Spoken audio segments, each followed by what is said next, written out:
RM10,000 yang anda simpan sejak tahun 2020 masih ada dalam akaun bank. Tapi hakikatnya nilai duit tu dah pun berkurang separuh. Kalau anda beli Global Link Program pada tahun 2020, harga waktu tu sekitar RM10,927.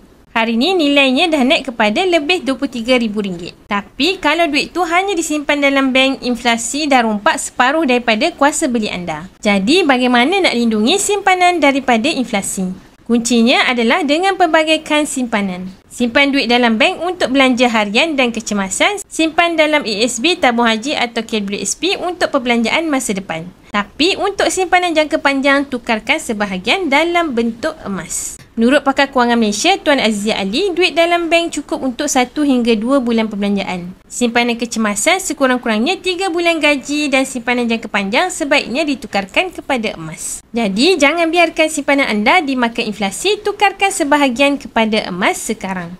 Nak mulakan simpanan emas, rujuk video yang saya pin di profil 5 langkah mudah daftar akaun Public Gold atau DM saya terus untuk saya bantu anda sebaiknya. Ingat Public Gold mudah, murah dan patuh syariah. Cepat follow.